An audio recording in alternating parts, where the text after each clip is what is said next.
Então, nós podemos chegar aqui a esse livro chamado Primavera Silenciosa, Silent Spring, de Raquel Carson. Esta mulher é uma das maiores cientistas, é bióloga marinha. Uma bióloga marinha é uma especialista em oceanos. O livro dela, O Oceano à Nossa Volta, é uma beleza. Você lê esse livro, é um poema, um livro de poesia, de tão bela, de ciência pura. Ela, quando soube que estava com 5 nódulos nas mamas, ela resolveu dizer tudo o que ela sabia. Por quê? Em 1959, um nódulo de mama era condena à morte. Não havia tratamento, não havia operação.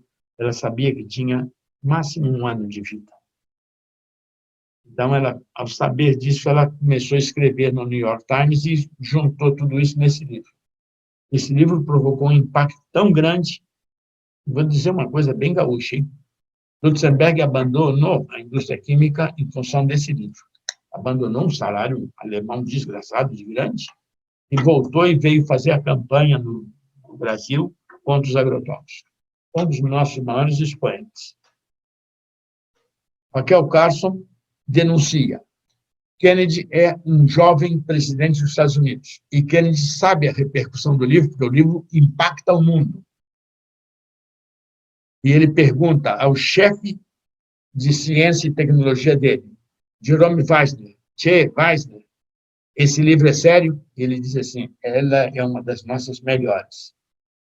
Está condenada à morte, câncer nas mamas, e resolveu dizer o que sabe.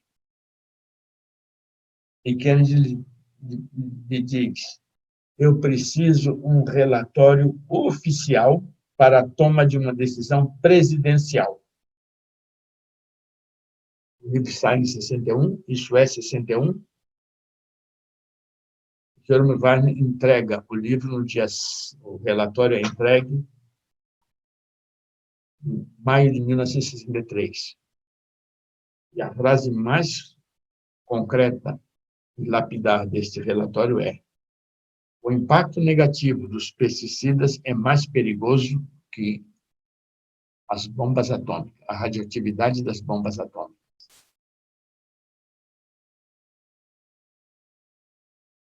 Nós nunca ouvimos falar isso.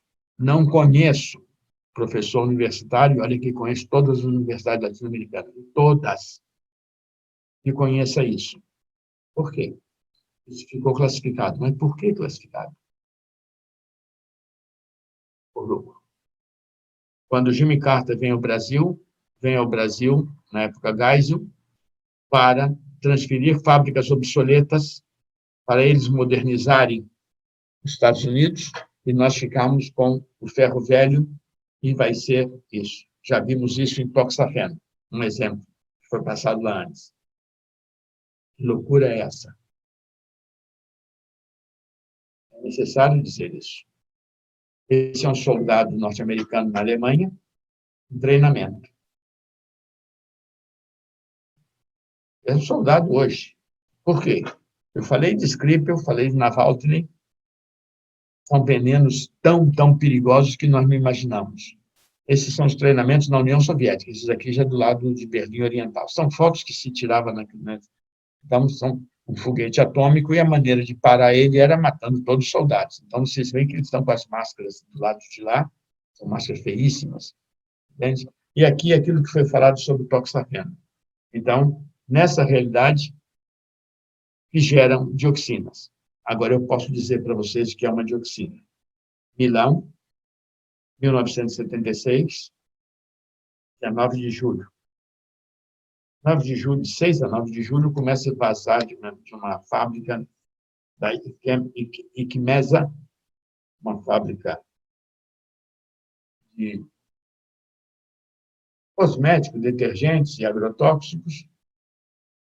E esse gás que vaza dessa fábrica contém dioxinas cloradas. E essa dioxina clorada vai provocar uma das maiores agressões. Nós vimos ontem no Jornal Nacional que se fez uma pesquisa no Brasil sobre o aborto. 58% da população brasileira é contra o aborto.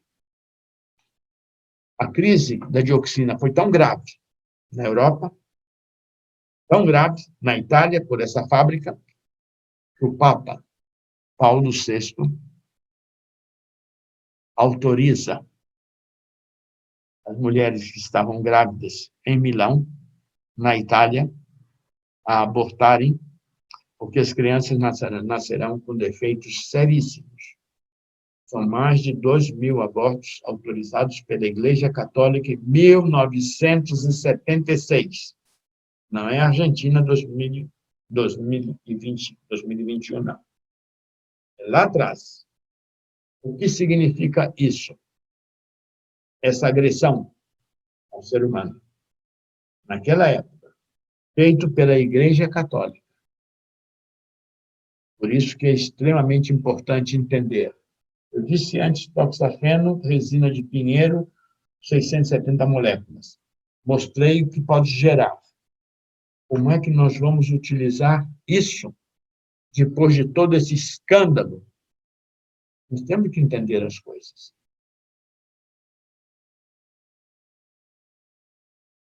Então, a gente era obrigado a fazer cartilhas. Essa cartilha tem 30 anos. Era uma cartilha onde você via que você falava, não adiantava, porque ninguém escutava e ainda te perseguiam. A gente maltratava. Então, está ali. Nós fabricamos o veneno e o antídoto você leva 2 pelo preço de 1. E não perca a oportunidade. Ganhe, ganhe.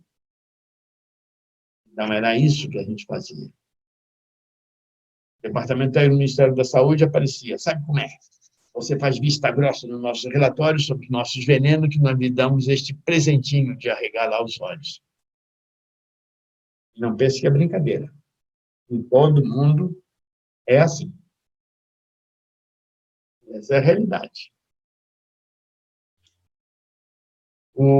Quando viemos falando sobre agrotóxico e trazendo essas situações, algumas coisas são espantosas.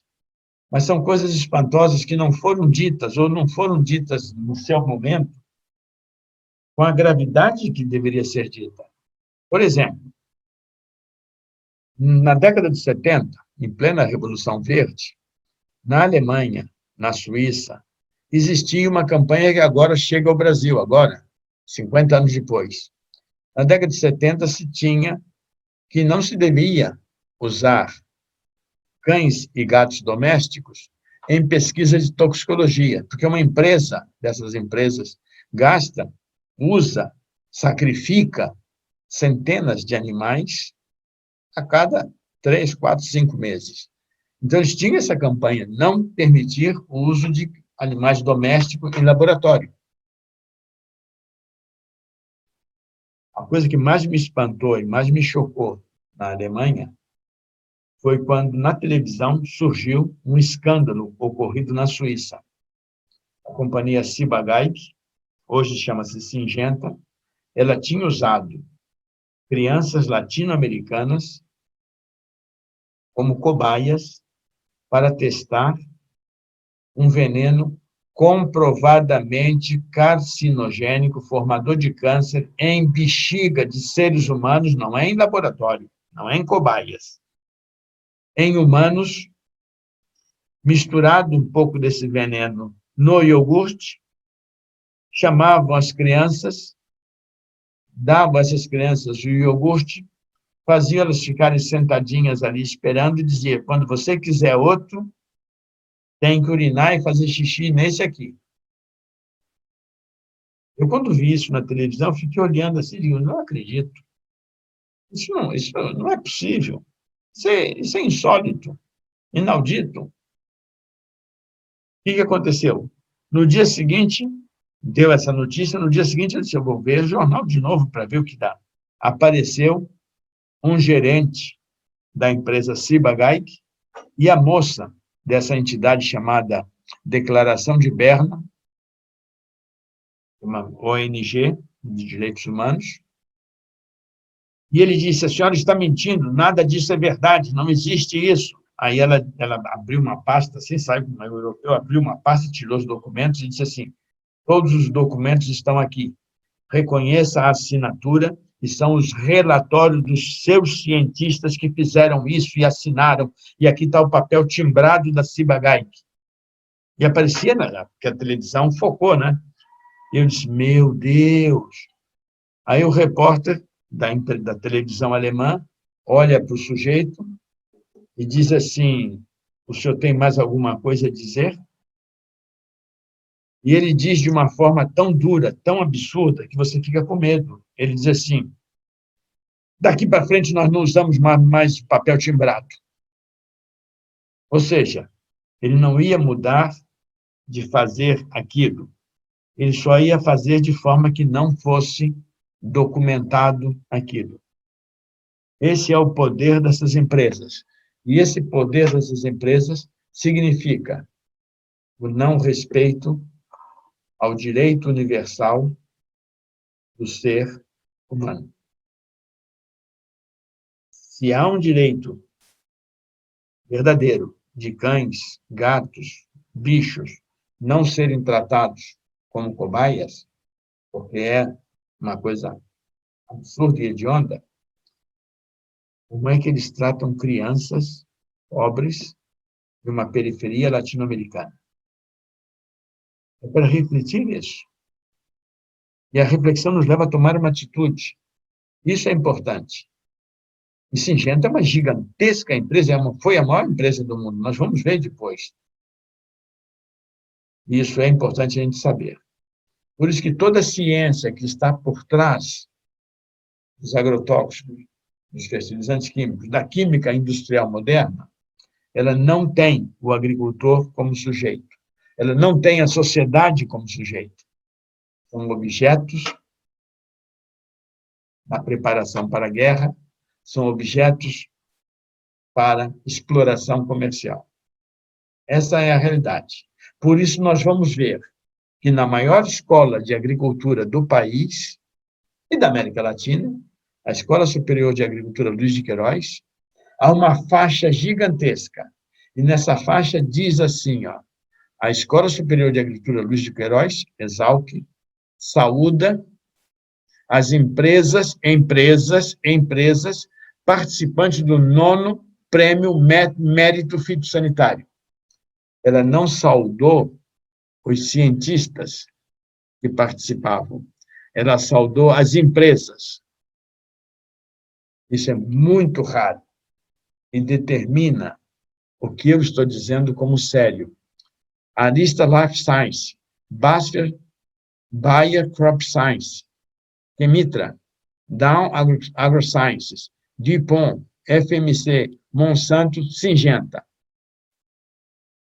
A empresa, a universidade saúda a empresa, quando ela não poderia saudar a empresa, ela deveria saudar somente os cientistas.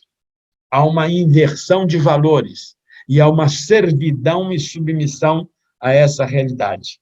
Nós temos que entender isso, e entender isso fazendo que o agricultor entenda isso, reflita e perceba como ele é tratado por essas empresas, por esses governos submetidos a isso, e o que essas escolas formam para ser levado como extensão à propriedade rural.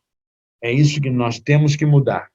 E só se pode mudar isso a partir de oferecer alternativas, denunciar isso para esperar a mudança. A mudança ocorre dentro de cada um através de consciência. Por isso que você vai ver, passei uma vergonha muito grande. Estava fora do Brasil e me disseram, você é brasileiro? Eu disse, sim, sou brasileiro. Nós somos de Guadalupe.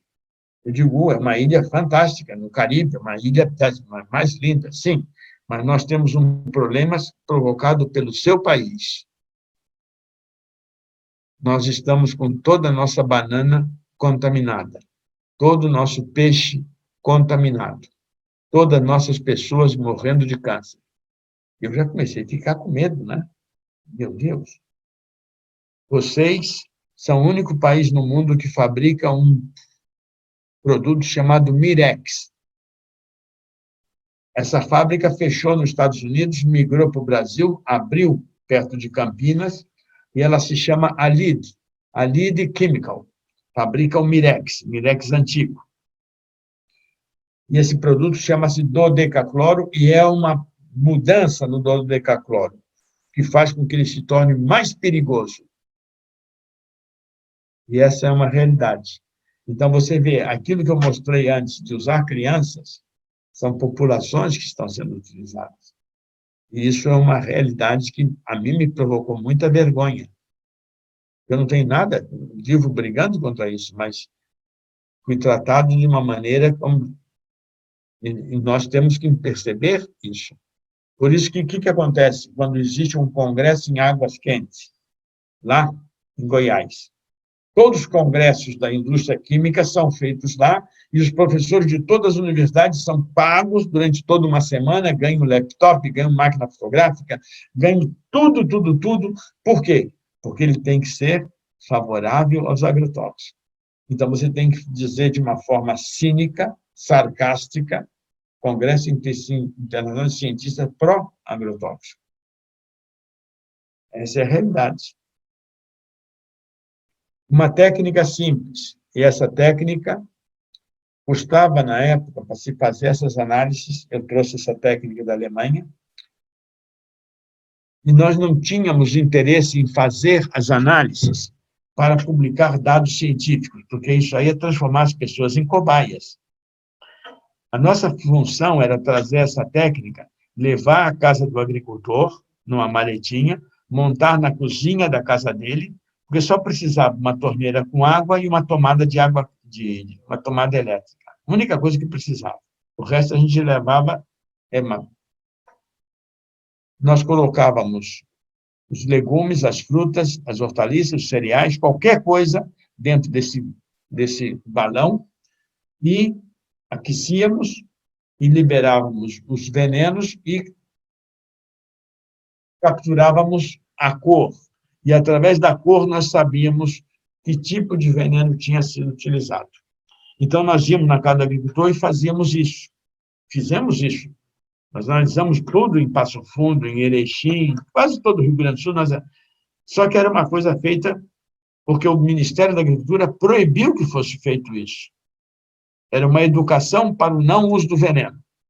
E o tarado, que era delegado naquela época, ele era filho de milico. Entende? Então, ele era completamente fascista. E proibiu que se fizesse isso. Nós continuamos fazendo, mas fazendo de forma discreta. Nós tínhamos uma agricultor, explicava a eles, já está ficando muito amarelo aqui, o senhor usou faz 4 dias. Ah, mas vocês estão sabendo isso? Não, faz o seguinte, esses produtos não podem ir ao mercado antes de 1 mês. Senão, você vai perder. Em moranguinho, não pode estudar isso, porque o moranguinho você colhe a cada 10 minutos. Então, você não pode aplicar em moranguinho. E era uma proposta educativa, e não custava nada. Nós gastávamos um pouquinho de reagente, que saía menos de R$2 cada análise. Todas as análises nossas são muito baratas, oficiais. O que aconteceu? Uma amiga, eu tive que dar uma palestra no Paraguai, dou palestra em tudo que é canto, né? E ele disse, continua trabalhando aí e fica na moita, porque eu vou lá e volto. Ninguém sabe que era proibido de dar palestra. Quando estou no Paraguai, observo e aparece no Jornal Nacional a minha maquininha, essa aí. Eu disse, epa, que é isso? E aparece uma moça agrônoma, minha colega, que nunca trabalhou comigo e nunca foi funcionária federal, nem nunca entrou no laboratório do Ministério da Agricultura, dizendo, o amarelinho aqui provoca, que está saindo uma substância que provoca câncer. Eu disse, meu Deus, quem fez isso e por quê? E aí, na mesma hora, eu conversei e disse para eles assim, olha, terminei minha palestra aqui, eu estou indo agora para Porto Alegre, porque tem um escândalo lá que vai me custar a minha cabeça. Vim dirigindo, eles me deram um carro para dirigir desde a fronteira de Pedro Juan Cabaleiro, lá que estava lá do Paraguai, até Campo Grande, para pegar um avião noturno ali, para poder chegar a Porto Alegre de manhã, para controlar isso. Cheguei numa colega que era farmacêutica e disse assim, o que aconteceu? Eu estava trabalhando aqui, veio Outra colega aqui trouxe uma agrônoma de fora, e como ela não podia falar, porque ela só entende de animais, ela mandou a outra falar. Ele disse, você deixou? Eu disse, eu não podia fazer nada. Eu disse, meu Deus, querem o meu couro. Sempre quiseram, né? Sair mexendo mundos e fundos, bloqueando tudo para ver. Isso ficou conhecido como o escândalo dos moranguinhos, 1981. Nós conseguimos montar 2 máquinas dessas na Secretaria da Saúde e analisar toda a produção de morangos do Rio Grande do Sul, sanar o problema. Foi a primeira vez, em 1981, que se criou um selo de qualidade, feito pela Emater Rio Grande do Sul. Depois eles não continuaram com isso, lógico, não pode, né? Não tem autonomia, mas fui eu que criei o selo para proteger os agricultores. Só que o escândalo era gigantesco. Mas por quê? Porque por trás de tudo isso tinha os interesses da indústria que queria te pegar, e você tem que estar sempre preparado a saber o que fazer para não ser pego. Essa é a realidade. Então, quando você vê Ditane, Manzate, são fungicidas que se usam em tomate. Se você pegar os documentos do Ministério da Agricultura, diz, se você for passar Ditane, Manzate ou Antracol em café, o período de carência, aquele período que não pode se passar, é de 120 dias. Aí você diz, o que é café? Café é uma baia, uma baga, e essa baga você descasca, você lava, você fermenta, seca no sol, fica 3 meses secando, você guarda durante 2, 3 anos, você tira aquele pergaminho, tira um pergaminho duro, duro, duro, faz o grãozinho, torra. E quem é que toma café? Quem toma café é um funcionário público, pessoas que gostam de café, tomam um cafezinho. Só que, para tomate, dizia assim a norma, carência, 24 horas. Mas o que é o tomate? Vocês já viram aquelas crianças comendo tomate. Tomate se come com pele. Se come até sem lavar. E como que eu vou passar veneno um dia no tomate e 120 dias não pode passar no café? É que o café vai para a Europa. E o tomate não é exportado. Só que nós não sabemos. Se um agricultor trabalha com Ditane, Manzate, Mancozeb, Maneb, Zineb, todos os fungicidas, e se ele trabalhar e chegar de noite, tomar uma cachaça, tomar um copo de graspa, tomar um copo de vinho ou uma cerveja, ele pode ter um ataque cardíaco fulminante, chamado efeito antabus. O efeito antabus mata. Por isso que é comum você encontrar muita gente na serra aqui, depois da comida, depois que trabalhou com berdelame e com essas substâncias. Pior ainda, nós não sabemos. Quando você pega esses fungicidas e aquece ele no calor, para fazer um molho de tomate, como uma macarronada, ou para fazer um estofado, um assado, ele se transforma em etilenotiureia, fator de câncer na tireoide em humanos, uma das substâncias mais tóxicas do mundo. E quando você pega esse tomate com esses resíduos e com calor, ele se reage com nitritos e nitratos, seja da contaminação da água, seja dos adubos, e se transforma em ETU nitrosamina. Se a ETU era 1 milhão de vezes mais tóxicas, a etileno tiureia nitrosamina, a nitrosamina da etileno tiureia, é 1 trilhão de vezes mais carcinogênicas. Mas se você põe eles na panela de pressão, ele vai se transformar em outra coisa, chamada uretana, ou etilcarbamida, fator de câncer.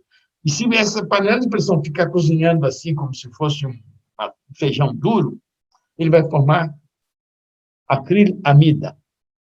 Então, você vê, isso não é uma brincadeira. Isso é uma loucura que exige conhecimento. Mas o que acontece?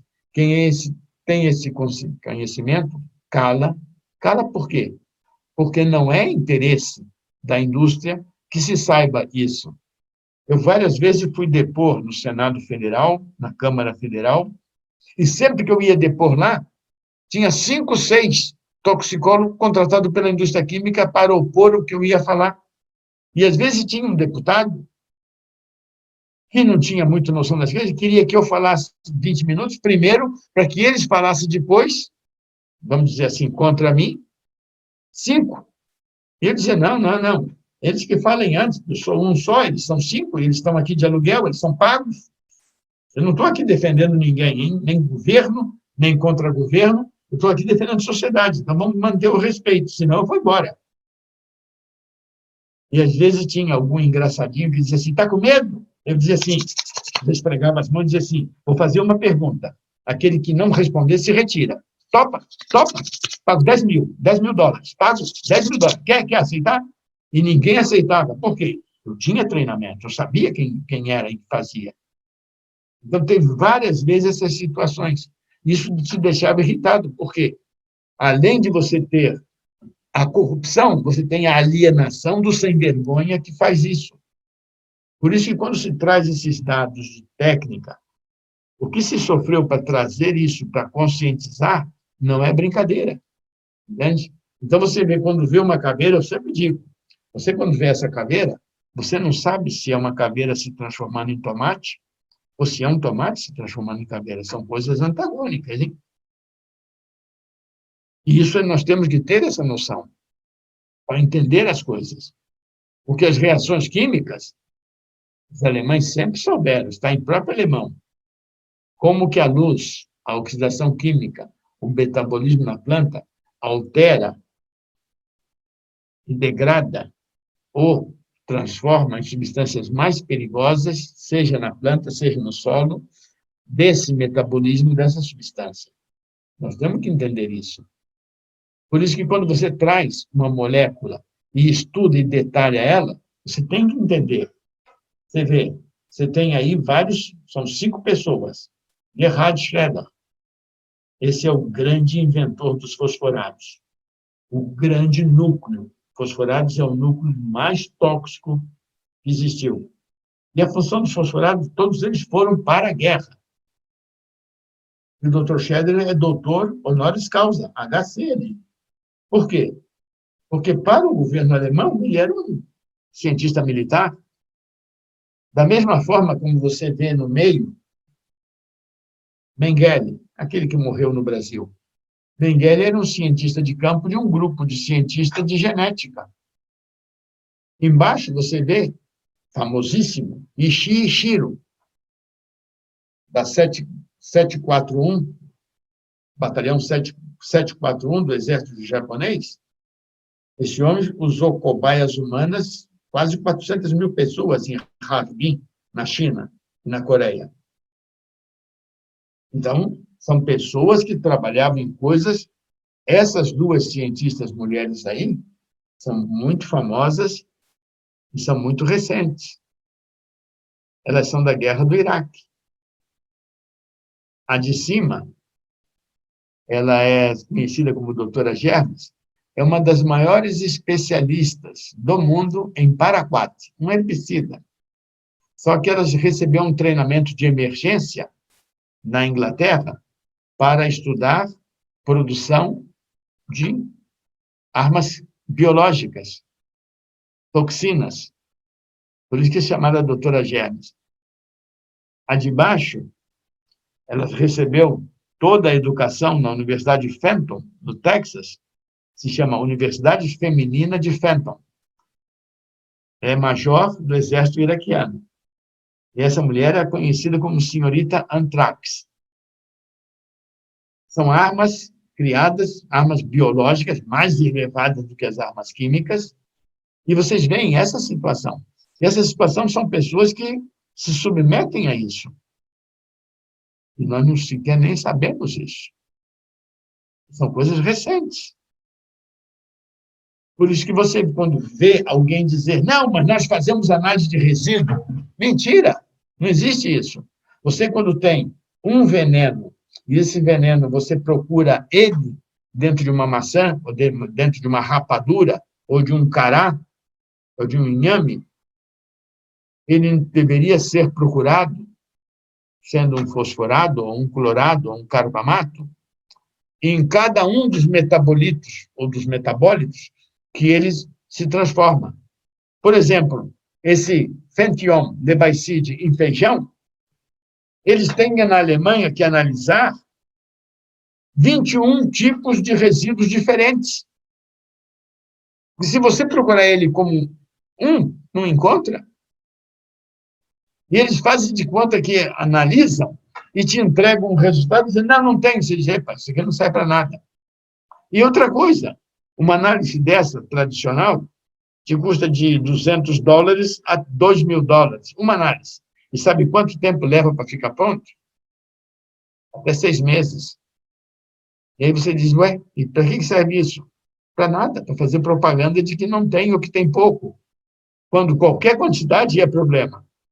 Então, você tem que ter essa noção e saber o poder que tem de propaganda por trás de uma análise de resíduo quando você não sabe nem a fórmula, nem o que se usou. Então, você tinha que fazer as coisas de forma pedagógica e não de forma policial. Por isso que, quando você faz as coisas de forma pedagógica, você convence as pessoas e educa para que ela tenha lucidez de não usar isso. Porque o que adianta você fazer uma análise que demora 5 dias se o cara produz tomate? Em 5 dias, o tomate não está mais na seasa. O tomate já saiu até do estômago de quem comeu o tomate. Mas o efeito ficou. Mas o que acontece quando você faz a análise? Você beneficia a mesma empresa que vende laboratórios lá na Alemanha. Então, nós fomos obrigados, na época de gás, a comprar 12 laboratórios de resíduo. E eu ria, porque eu dizia assim, não pode ter lei, não pode ter fiscalização, não se pode nada, mas é obrigado a comprar o laboratório. Por quê? Porque eles ganham vendendo laboratório. Um laboratório custa $12 milhões, $6 milhões. Isso é a realidade. Depende do laboratório. Por isso que nós temos que ver o que é um inibidor da acetilcolinesterase e como ele atua. Porque aqui, quando te pega o dedinho para fazer um pouquinho de sangue, aquilo não significa que você tem um laudo que te isenta de estar contaminado. Existe um grupo de inseticidas bastante utilizado, que ele inibe pouco, são os metilcarmatos. Metilcarmato inibe pouco a colinesterase. Agora, cuidado, ele inibe a colinesterase cerebral. Porque ele é uma arma militar com a finalidade de provocar um tratamento mais prolongado e mais difícil no soldado inimigo. Por isso eles foram criados. E nós não sabemos isso. E nós trabalhamos com um agricultor, aquele responsável por produzir alimentos, e que se questiona, e que é uma vítima de um processo, porque dizem ele que sem usar veneno não é possível produzir. Quando hoje, na Dinamarca, 60% da produção é sem veneno. Na Áustria, 26% é sem veneno. Na Alemanha, tem 400 mil hectares de produção sem uma gota de veneno. No Brasil, não tem 400 mil hectares. Só que o Brasil é, pelo menos 80 vezes maior que a Alemanha. Essa é a realidade que a gente tem que começar a dizer e que a gente não diz. Por isso que você, quando vê essas reações que eu mostrei para vocês, você tem que entender e decodificar de forma simples para o agricultor. Vocês se lembram que eu fiz uma pergunta absurda no início? Cornell, Grã-Bretanha. Ivanovsky Institute, Rússia. Max Planck, Alemanha. Instituto Pasteur, França. É porque eles são especialistas em fazer isso. Eles são especialistas porque eles são militares. Eles não são só um setor civil. Então, aí vocês viram isso, e agora eu não estou repetindo, eu estou refrescando a memória, dizendo, isto é muito sério. Você é vítima de um processo onde você tem que se libertar. E para se libertar, você tem que estudar para ter consciência. Não deve haver repressão. É necessário educação para a liberdade. Paulo Freire. E a educação para a liberdade constrói isso. E essa mudança não depende de governos, corruptos ou não corruptos. Não depende de servidão. Depende de organização social. Os movimentos sociais se organizam para construir isso. É isso que estamos fazendo. Toda a América Latina, em todos os movimentos. Porque quando eu vejo os dados científicos lá fora, eles estudam o paration, que dentro do seu fígado se transforma em paraoxon, que passa a ser 100 vezes mais tóxicos, mas eles querem encontrar o gene para ativar a enzima para criar novos produtos para desintoxicação. Você fica assim, isso é loucura. Eles estão sempre tentando solucionar o problema do lado errado. Em vez de evitar o problema, eles querem corrigir, porque é benéfico para eles corrigir, lendo aos pouquinhos, criando novos problemas e novas dependências e magnificando a importância deles. Quando você elimina as causas, você destrói a dependência a eles. E isso é a liberdade. E será que nós não sabemos ler Paulo Freire, Anísio Teixeira? Nós não sabemos ler os livros sagrados de cada religião? Não sabemos? Que nos diz que temos que fazer assim? Será que nós temos que voltar a ver o filme dos egípcios de Moisés, os 10 Mandamentos? Será que precisa ver? Ou ver Barrabás? Será que a gente não tem condições de ter um técnico consciente de que a tecnologia não é sujeito? Sujeito é o homem, é o humano. O humano é sujeito, não a tecnologia. A tecnologia se subordina à sociedade. E o agricultor não pode ser utilizado para benefício de corrida armamentista, para benefício de formação de riqueza sob desgraça e morte. Por isso que quando você vê e estuda isso, determina isso, você diz, está errado isso. Não é bom isso. E cada detalhe desse tem um detalhe de que é uma inflamação e como é que essa inflamação se faz através de uma intoxicação. E se você sabe isso, você já vai... Por quê? Porque em 2000, a Universidade de São Paulo, a USP, faz um trabalho científico com pompa e circunstância e diz: a ingestão de pesticidas foram calculadas teoricamente e se ultrapassou a dose diária aceitável. A dose diária aceitável é 1. Ele ultrapassou aqui, em paratiometílico, 9.300 vezes. Aí você diz, isso não é um trabalho científico. Isso é uma aberração científica de uma realidade criminosa. Como é que uma pessoa, um grupo, está com 9.300, 2.400 de diclovós, 2.100 de pirimifosmetílico, todos venenos altissimamente, disulfoton. Disulfoton, no arsenal soviético, era conhecido como M74. Todos eles têm números. O M74, nós comíamos de M74, disulfoton, 1.900 vezes. Você fica com medo, diz, que loucura é essa? Esses são os resíduos. Em arroz, em batata, em comida. E não pode ser assim. E aí, então, você vê o desvio da ciência fazendo uma coisa inócua quando deveria fazer uma coisa para terminar com isso. Então, essas equações são complexas, mas nós temos que decodificar. Entende? Como atua em nível de fosfolipídios no cérebro, como atua nas inflamações e quais são os sistemas enzimáticos que são inibidos. Por isso que hoje nós temos tanto problema com os xenobióticos, onde os agrotóxicos são os principais.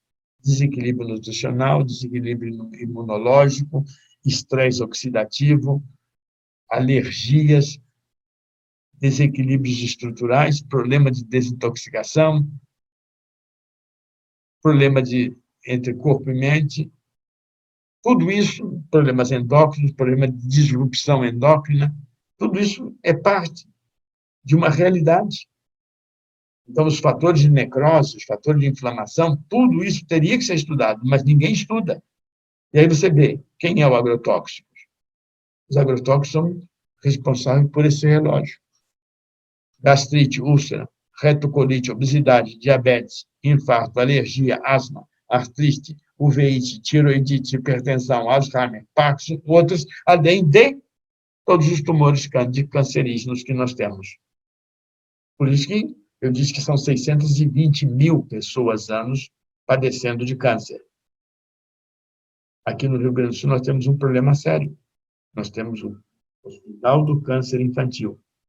E aí você vê os médicos exultantes, porque operaram uma criança de um tumor cancerígeno antes de nascer no útero da mãe. E você diz que você festeja isso?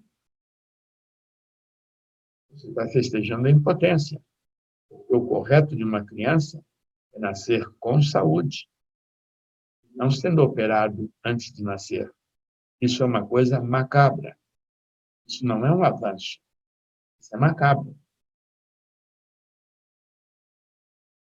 E você tem que reverter essa situação. Se você não reverte isso, você faz parte de um sistema. Por isso que a propaganda agora do frango da Seara, que aparece a Fátima Bernardes naquela propaganda, diz: não tem transgênico, não tem hormônios, não tem nada, esse frango é natural.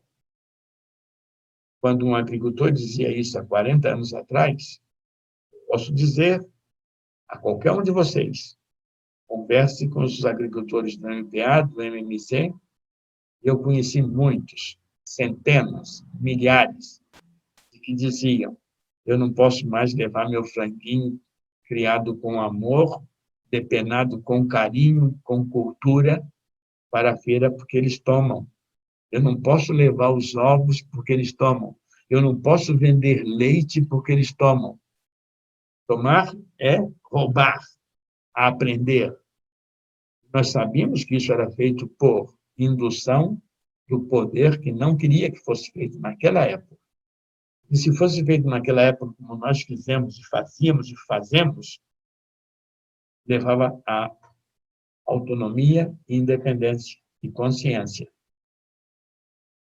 Hoje a propaganda mostra e te destrói 40 anos e você olha ali e diz assim, porque essa é a luta de conscientização.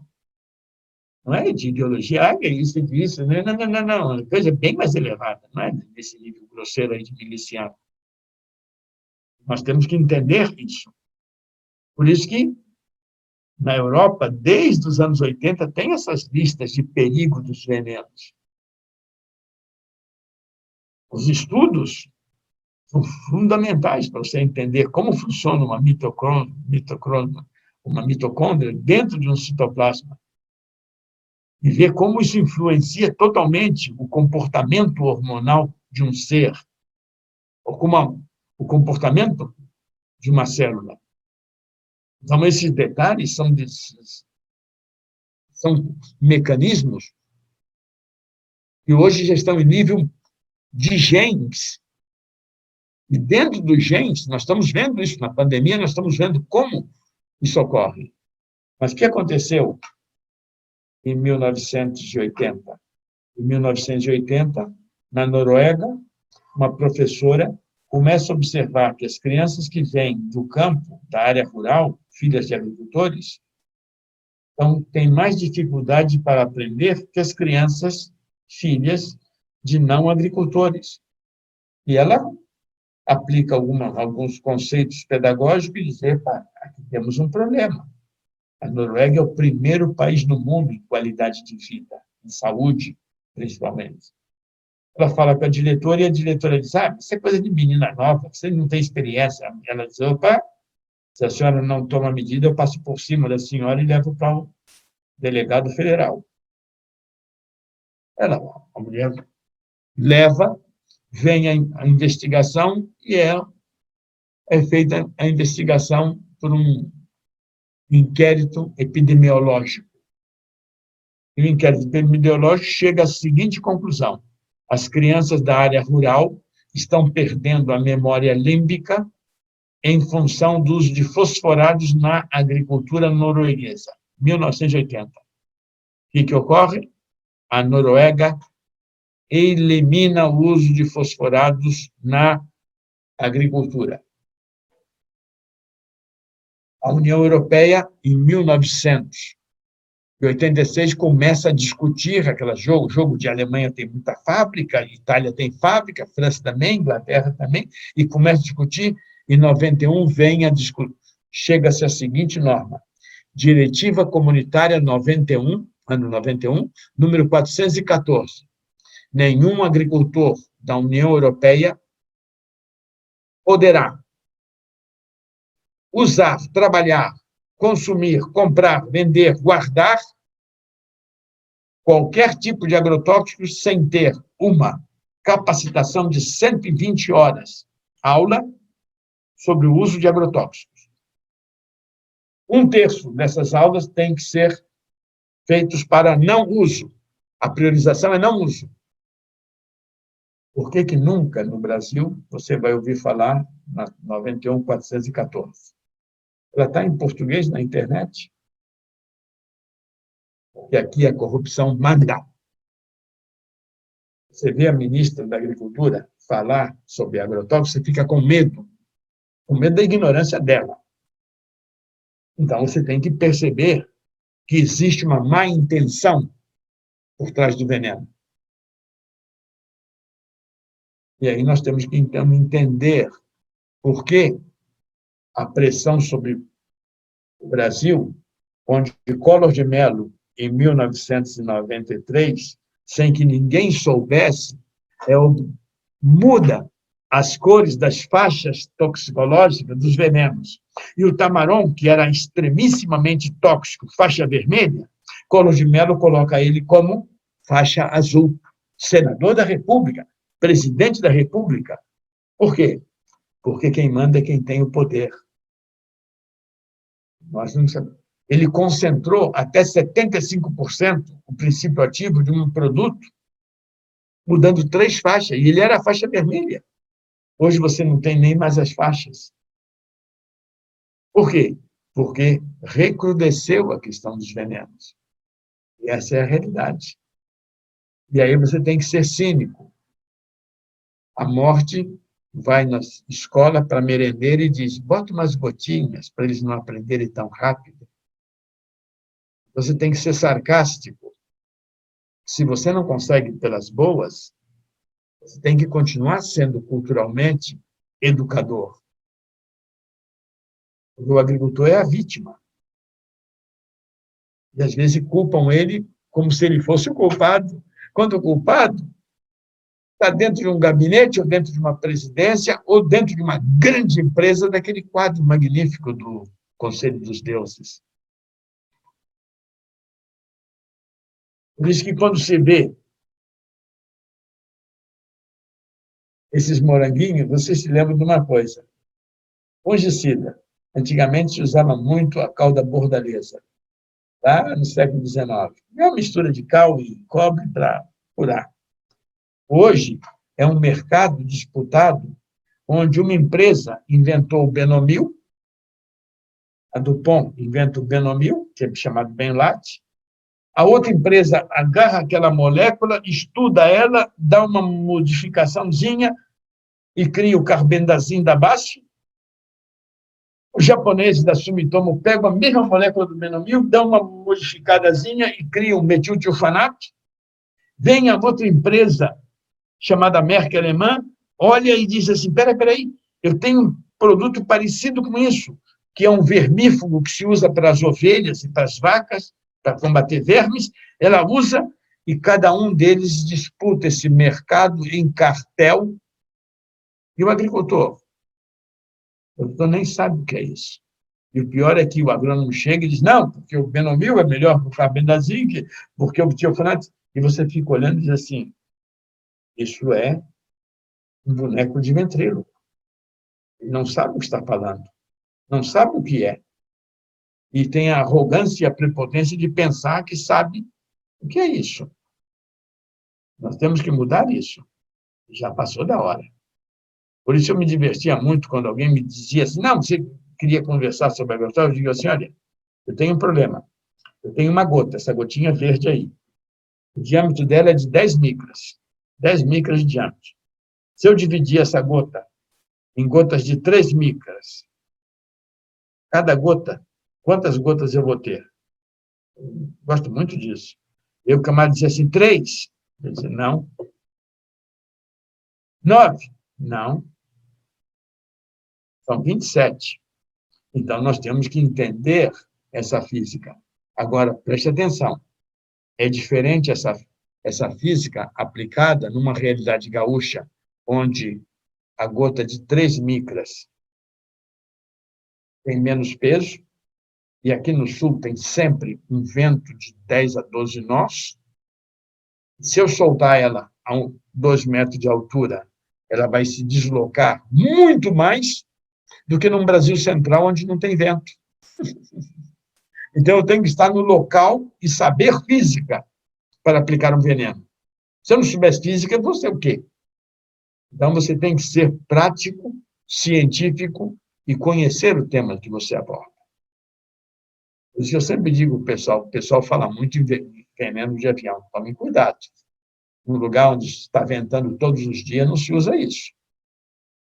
Por quê? Porque nós estamos perdendo toda a plantação de uva no Rio Grande do Sul em função de aplicação por avião de herbicida 2,4-D que destruíram mais de 200 milhões de reais de vinho gaúcho por empresas que estão controlando uma erva chamada daninha, uma erva resistente ao herbicida e que foi criada por uma tecnologia errada, que foi denunciada há 30 anos atrás, que estava errado, que ia ocorrer isso. Ocorreu e eles nem falam nisso. E os jornais do Rio Grande do Sul nem denunciam isso. E quando denunciam a reganha-dentes ali contra a vontade, dizendo assim, não, é exagero, isso aqui, porque eles vivem disso. Eles vivem de vender espaço para propaganda. Por isso que quando eles lançaram essa campanha, lá dos anos 70, você tem que lavar 3 vezes a embalagem de agrotóxico. Depois que terminar, lave 3 vezes para não ficar contaminando. Eu era bem cínico, eu continuo, gente, sarcasmo argentino, eu dizia assim, interessante, vocês se preocupam com uma gotinha que fica no fundo de uma embalagem vazia e não se preocupam com 200 bilhões de gotas que são aplicadas na lavoura. Isso é cretinismo. E a verdade é essa. Agora vejam quem é que está por trás da campanha. A própria empresa que fabrica o veneno. Por isso que ela mesma procura dominar para desorientar e desorganizar. Para nós é importante entender isso. Observem, esse agricultor, você é obrigado a dizer, será irmão dele? Não, mais seguro é que seja filho, pela idade. Esse menino deve ter 6 anos, e esse camarada deve ter 30, deve ser pai. A pergunta é simples. Um pai que conhecesse o veneno e soubesse o perigo do veneno, olha a faixa, é vermelha, olha o tipo de embalagem. Pela colher, você sabe que é a colher de tamarom. Pela embalagem, ele é tamarom. Ele está fazendo pose para dosar o tamarom, para uma fotografia. E essa criança aqui, a pessoa diz, traga seu filho que nós vamos tirar uma foto. Você vai ganhar dinheiro para tirar essa foto para sair na nossa capa da nossa revista. Aí, ele está fazendo pose. Tirou. Ele ganhou algum dinheiro. E para que serve isso? Essa é a revista da Organização Pan-Americana de Saúde, novembro de 2000. Guatemala. Essa plantação, você diria aqui no Rio Grande do Sul, nem é plantação de usar veneno, é plantação de você catar as pragas com as mãos. Mas isso é a propaganda. O médico sanitarista que trabalha com saúde pública, que lê a revista da OPAS, vai olhar e dizer assim, o veneno não sabe nada de veneno, não é perigo, entende? Essa criança, mas se a criança está aqui, não é perigo, porque esse é o pai. Essa é a lógica perversa, diabólica dessa gente. É bom dizer assim. Por isso que quando você vai na Amazônia, e encontra na Amazônia as latas de veneno, de herbicidas, torrando farinha, comida sagrada do cabano, do amazonense, do indiano, do nordestino, você fica assustado. Você, quando vê todo castanhal, dessecado com Tordon e com 2,4-D, você fica desesperado. Estão secando para quê? Para plantar pasto, plantar capim, sai daqui porque é terra pública e eu já sou dono. Esse é o governo atual. E sempre foi, desde a ditadura, e continua a mesma coisa. Então, você tem que denunciar isso. Eu, quando disse ao Moreno, esse aqui é o senhor, esse aqui disse assim, eu vou levar essa lata. Ele disse assim, só se eu passar no meu terçado. Terçado é um facãozão que tem no Pará. Eu disse, não, eu pago R$20 para levar essa lata. Ah, R$20, tá bom. Eu comprando as latas, por quê? Porque a empresa não tem nem honestidade, nem seriedade, porque o governo não tem competência nem seriedade. Então, isso é, assim, a coisa mais valiosa é uma lata na Amazônia. Ainda mais quando o dono não sabe de que era essa lata.